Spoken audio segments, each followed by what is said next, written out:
Ben, thank you so much. This is so cool because your journey is very interesting. I think a lot of athletes, entertainers, their journeys are very interesting when you start reading about them, hear about them.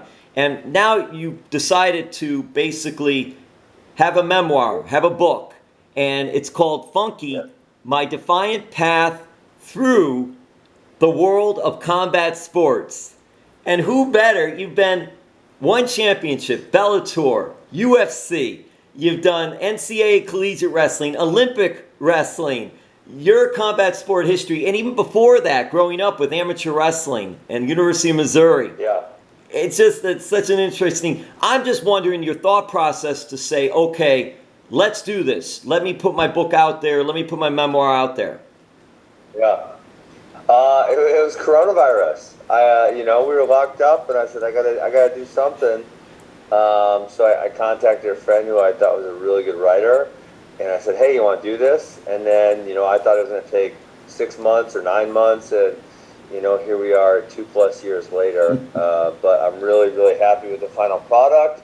I think it just reads really awesome, and it's a really fun read, and I think people can get a lot out of it. And then, my path was interesting because obviously I started in wrestling, and I kind of hit all the big check marks there. And then in fighting, I was within the 3 main organizations and kind of spent time everywhere. And then obviously I'm the one and only trade ever in mixed martial arts. And then I was blackballed by Dana in 2013. So, there's a lot of facets to my career that's interesting to people, and I think it's a really fun read. The trade is so interesting. Who hears of a combat sports trade? I think that was one of the best. What were your thoughts? And I did read some of the excerpts, some of the book, some of the memoir already. Funky, and what a great name because it fits right in with you, of course. So coming up with that title, I'll get into that a little bit. But one of the things that did interest me so much was trade factor. Baseball fan you were a football fan, so you know about trades in those sports. But we don't hear this is unheard of in MMA and combat sports. Yeah, unheard of. That's what I say. I talk about in the book. I was retired, and my caveat was, this is what we start with the book with, right? My caveat was, if I get a chance to face the best guys in the world, that's what I want to do, and I'll come out of retirement. I wanted to be retired early, but because Dana shut me out in 2013, I never got the shot to, right? So when I was done with Bellator in July of 2013, I was ranked somewhere around 6, 7, 8 in the world, depending on which rankings you looked at. And, I went to one FC, and I was undefeated the entire time. And so, I retired 18-0 undefeated, top 10 in the world, kind of by all major rankings bodies. But I never got to face anyone above me. There's a bunch of guys who were somewhere in the neighborhood of 10 to 15 who I fought, but no one who was above me. So that was my caveat. And so I, obviously had thought of what possibilities might lead to me coming back, or how might I get this opportunity to fight these better guys. And even as creative as I can be, I never came up with a trade, right? That wasn't, I never suggested that. I thought it was preposterous. The first time Chatri called me and said that's what he wanted to do, I thought he was joking about it. But yeah, it was fascinating the way it worked out. So much of your journey, and you cover so much of it, honestly, openly. It's right there for everybody to read and see. But so much when you look at it from the professional standpoint ties in with Dana White. What you're not doing, what you are doing. To me, that part of it is so much, it's fascinating in that regard too. When you look back at it and go through the whole journey, for better or worse, what do you say about that? What do you say about Dana White and UFC being integral in a lot of the roads and paths that you took? Yeah, I think that's kind of the truth of a lot of people, and that majority of the best fighters do reside in the UFC. There are good fighters elsewhere, but it just so happens that a high majority of them in the UFC. And so for people like myself, I was very goal-oriented. My goal was to be the #1 fighter in the world. And so, I wasn't really able to achieve that outside the UFC. It was impossible. So I had to find my way in, and it just, I don't know what the deal was in 2013, when I finished my Bellator contract. Like I said, I said in the book, I never had a conversation with Dana, even while I was in while I was in the UFC. I still never had a long conversation. And then, you know what's funny is, so the book was being written during Corona. And by the time I got the Jake Paul fight, that was the one time where Dana was like on my side, I think, because he hated Jake Paul more than myself. So we actually talked on the phone. It was very amicable, nice conversation a couple times. And I probably should have asked him then, but it just didn't hit. You know, he called. You know, one time like I was getting out of the shower, Dana White's calling. What does he want? You know, and he's like, oh, I freaking hate this kid. And I'm like, oh, cool. You know, I do too. He's a douche. And, you know, so it just didn't click. Like, hey, I need to ask Dana why I wasn't traded in 2013. Yeah, or why I wasn't signed. And, you know, so to me, I still don't have the answer to that question, because I was 12-0, number 7 in the world, number 6, somewhere in there. And it didn't really make any sense. And I think probably retrospectively, he now probably wishes he would have. And I wish he would have too, because I would have liked to fight the best guys at that time. You know, Johnny Hendricks, Robbie was there at the time, Rory McDonald. A lot of those guys were very highly ranked. Yeah, Rory and Robbie had one of the best fights in the history of combat sports. Amazing. I'm curious though, because it was 2013, and you did obviously write about it in your memoirs, in your book, Funky. Is it still something that you want to know why, or now you've written about it, you talked about it, and just you were moving on, and what's next? No, of course I would love to know. You know, I said, and I said this early on, is like, I found early on in my life that holding any type of bitterness, it's just like, it weighs you down, right? It's not good. So it's like, I'm not going to be bitter about it. That's what fucking happened. Oops, I don't know if I said the F word. That's what happened, and that's what happened. And I got my shot in 2019, and it wasn't an ideal time for me, but I got my shot, I took my shot. And so you can't kind of be bitter or stay bitter of the situation because it'll lead to negative outcomes. But yes, of course, I would love to hear the truth, because, you know, all of the narrative he has given, you know, at that time or maybe slightly after that, it was preposterous, right? Not good enough, not experienced. They signed CM Punk. I talk about that in the book. Yeah, you do talk about CM Punk. I was going to mention that. Yeah. I was a huge draw in the UFC, you know, so like all these things, they kind of fell apart. I didn't want the challenges, which like couldn't have been further from the truth. When you look at I was in the UFC 7 months, and I probably fought 3 Hall of Famers. You know, I mean, it's like all I wanted was the challenges. That was it. And that's curious because you brought up CM Punk, and that was such an interesting time because at that time, as you mentioned, he's transitioning to MMA. He's a professional wrestler. It's a total different ball game. Yeah, I want to say that was 2014 when he came over, or maybe you know what? Maybe I think it was Anthony versus Gilbert Melendez. So was that December of 2013? So somewhere around there. I'm close. I think it was December because I remember taking the red eye flight back. And during that time, it was just like, well, you're talking about, like you mentioned, the things you're mentioning and all, and here you are bringing a person that has literally no experience in any of this and bringing him over. But you also mentioned that he did come to where you train, your training facility, and you got to meet him, and he was a good guy, and he was a hard worker, and he tried. It just wasn't his thing and all, but he tried. But when something like that happens, how much more does all that then resonate in your mind, and does it frustrate you? Well, I mean, obviously, I knew that it was fraudulent from the beginning. You know, all the things he was saying, I knew were preposterous. I mean, the truth of the matter was that I was never given an offer, right? I wasn't given the opportunity to say yes. It wasn't a money thing. It wasn't a challenge. It wasn't shit. It was. I didn't even get the chance to rebut them. It's like they said, here's what we're offering you, and I said no, I don't like it, or I want more, or something to that effect. No, I was just never given an offer. So obviously I knew it was a lie. It was just frustrating that there's a lot of people who, and listen, I don't hold any animosity towards Dana. I think he generally does a good job, but he does kind of wield his power the way he wants to a lot of times. And so, you know, when he was saying those things, a lot of people were just listening and accepting it as truth when it could have been further from the truth. And, you know, I knew that, and obviously he knew that, but the public, you know, ate it up. Did it surprise you at all when professional wrestlers were testing themselves in MMA? I mean, obviously Brock had success, but Brock was a high-level amateur wrestler also. Yeah, I mean the CM Punk thing, like it didn't really make sense because he had no background. It wasn't like he was a wrestler or a striker or a jiu-jitsu guy, or it was just like he was interested in it, and that was it. No prior background. So some of these other guys who have say Bobby Lashley did it. He had a high level wrestling background. So when certain athletes come over and they have this high level background in one of the martial arts that is going to make you successful in MMA, it kind of makes a lot of sense, But when you have a CM Punk and he didn't have any background, it's like, wait, what's going on here? Why is he doing this? And I think maybe had he been younger, he would have been able to maybe have more improvement or do better. But he was like 37 or 38 at the time when he says, hey, I want to make this transition. And there's just so much you have to build of the foundation when you have no background. And so I think it was just too late.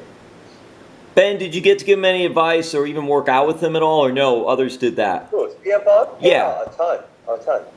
Yeah. Yeah, we were there. We were in Rufus Sport for multiple years together. I can't say. I mean, we'll probably say at least 2, but I'm guessing it was actually more than that. Yeah. No, we became really friendly. He was a super nice guy. He worked really hard. And yeah, we got along pretty well.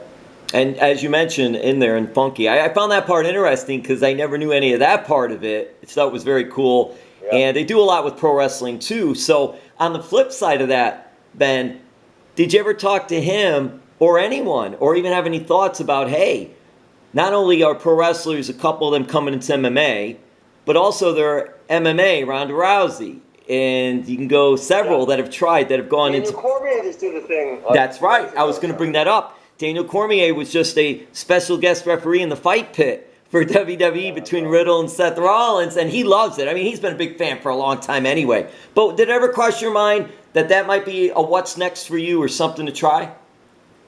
No, I went down and visited the WWE Performance Center in October of 2020, I think. Yeah, it was right after my hip surgery. And they wanted me to come aboard, and I thought it was flattering, but I just didn't want to do the travel thing anymore. I didn't want to do the show business, and it was really cool. I enjoyed the experience. I thought it was awesome. Triple H was super nice and smart, and it was fun listening to the way they talked about it. And I knew this guy, Jerry Briscoe, was kind of an old-time WWE recruiter. He actually told me, back in 2007, because he was an amateur wrestler also, and recruited amateur wrestling, and he said, Ben, if you weighed 230 pounds, I'd get you a contract for $1 million a year. And I'm like, I don't really want to do that, and, I'm not going to be 230, so sorry, Jerry. But, Jerry was there also, so I got to visit with him, and that was a lot of fun.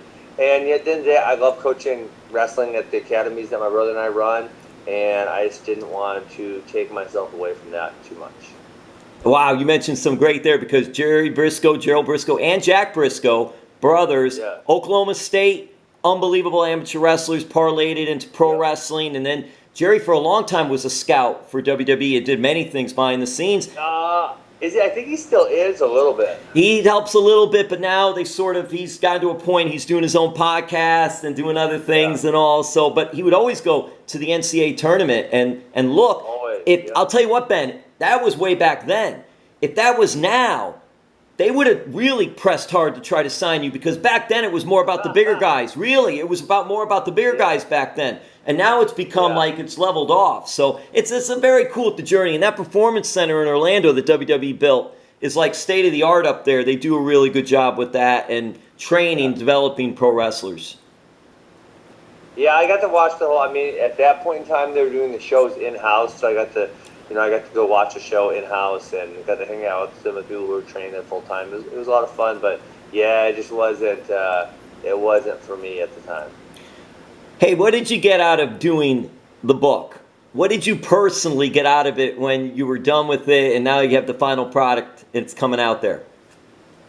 Yeah, I think it's awesome to be able to share my story. I was a huge reader growing up and I love to read. And obviously mixed martial arts is more mainstream and there's a lot of mixed martial artists who have books and I probably read all of them at this point that have been released.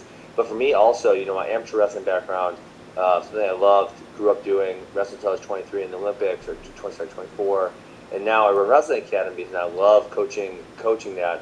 And so there are barely any amateur wrestlers who get to write books, and a decent chunk, probably not half, but a decent chunk of the book is talking about wrestling and how to go wrestling and the college experience and all that. And so I think for other young up-and-coming wrestlers to be able to grab the book and read it and kind of see what my journey was like, I think they could probably gain a lot out of that.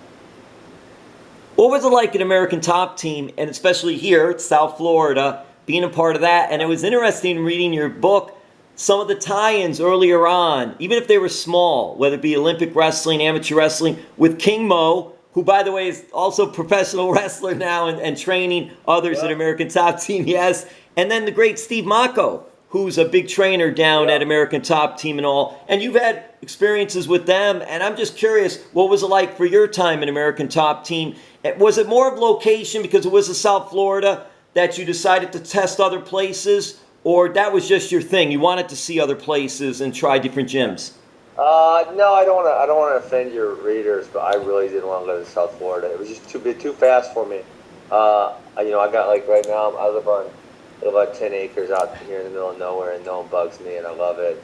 So South Florida wasn't for me. Hey, I'll say this, like Ben, Dustin lives in New Orleans, so he'll just come down here to train, but he'd rather be in New Orleans. He likes it here, but he'd rather be in New Orleans, so I understand that part of it. Brock Lesnar doesn't want to live big city. No. He's got his own farmland. He's away doing his thing, so.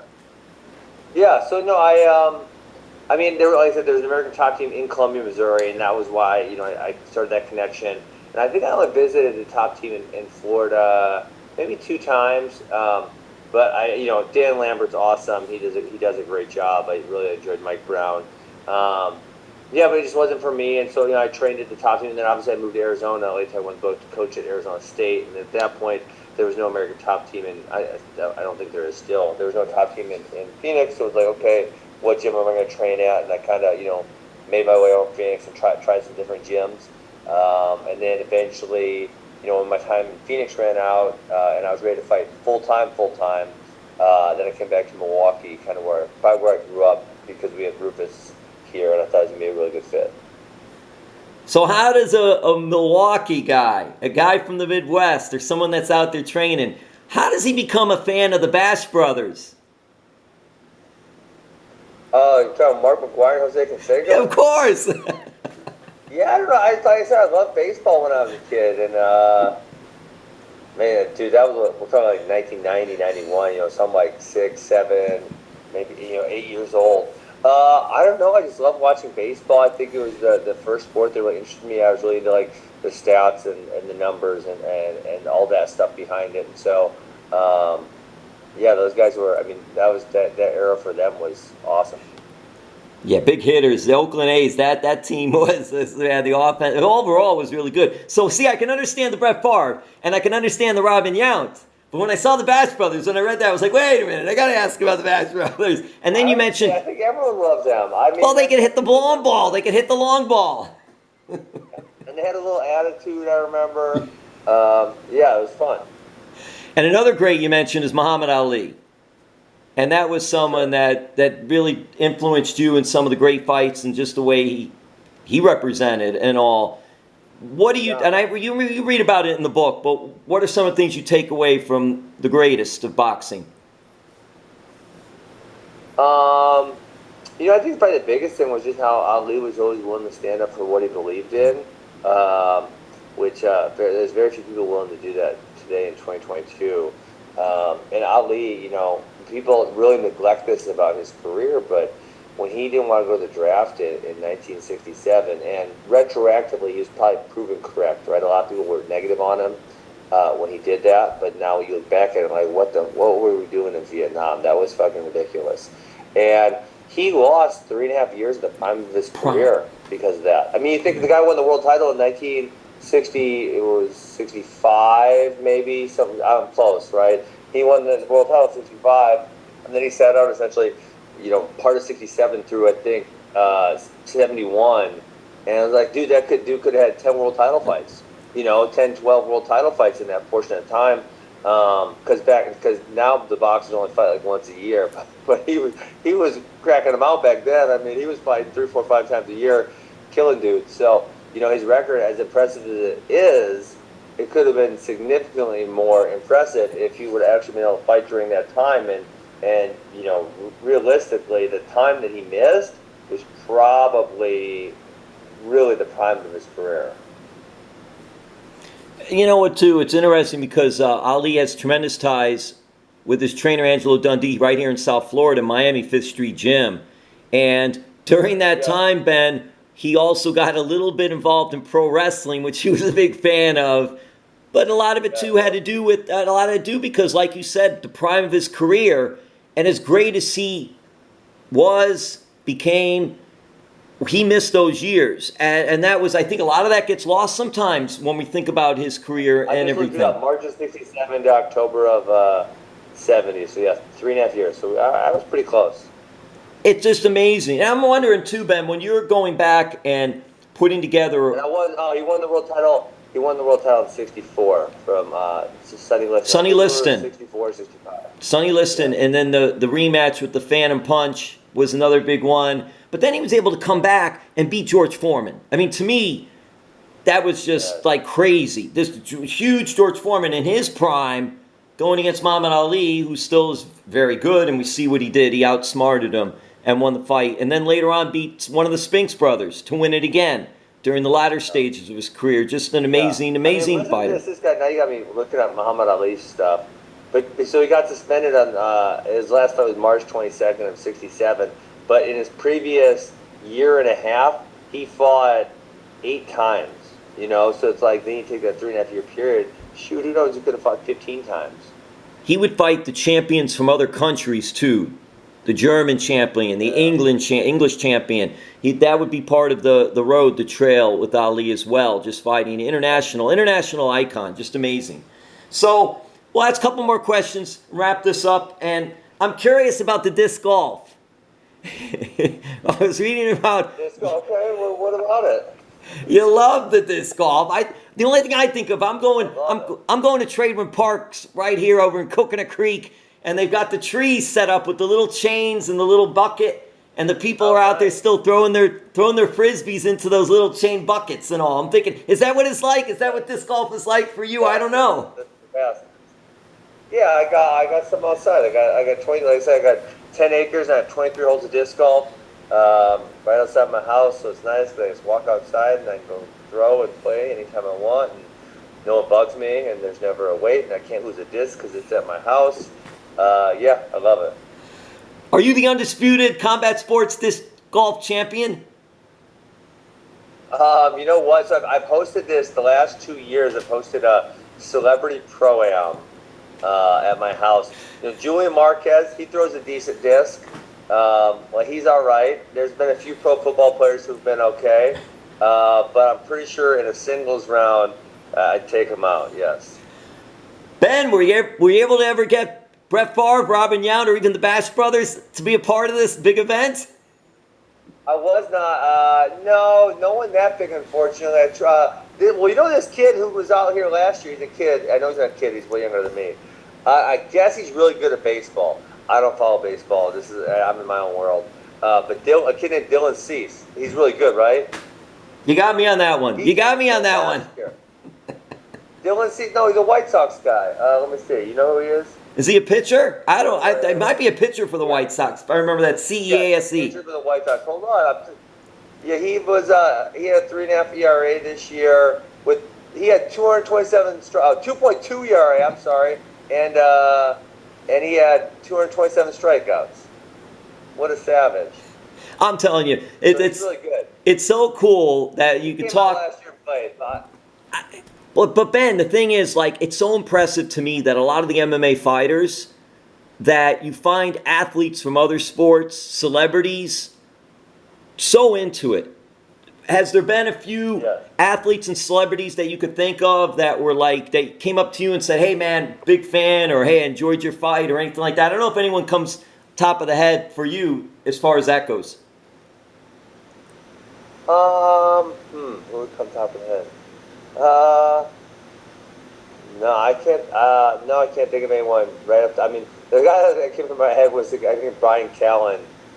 He's a comedian, and I watched his show and I just posted about it. And he's like, "Oh my God, you were at the show!" And now we just started a podcast together. We're doing a book review podcast, so that's a lot of fun.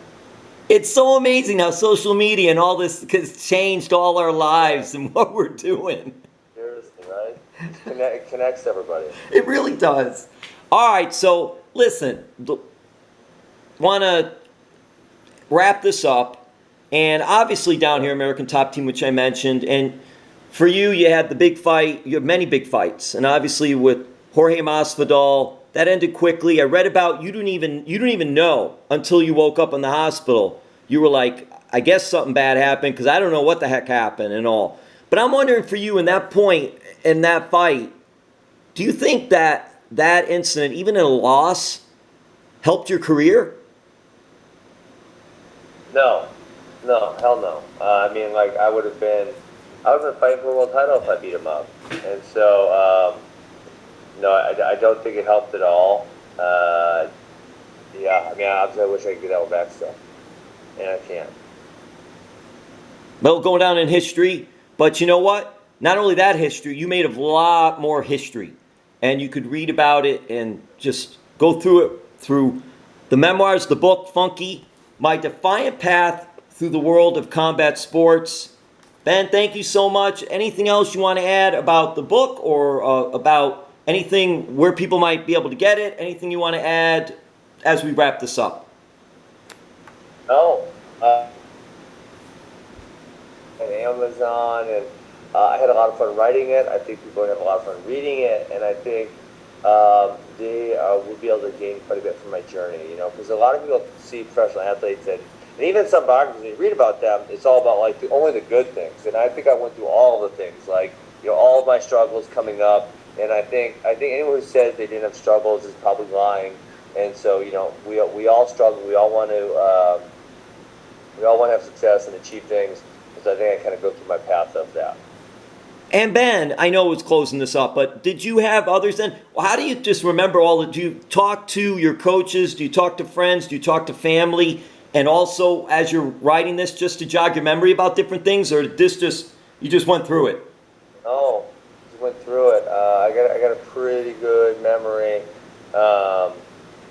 and you know, I let like 5 or 6 people read it when we had the rough draft done. I let them all read through it and give some feedback. And so there was a couple things that were changed in there. I don't think anything like from a fact standpoint, but more like, you know, add this a little bit or maybe change that wording, stuff like that. So yeah, I mean, got some good feedback from, you know, my wife, my brother, my dad, my mom, etc.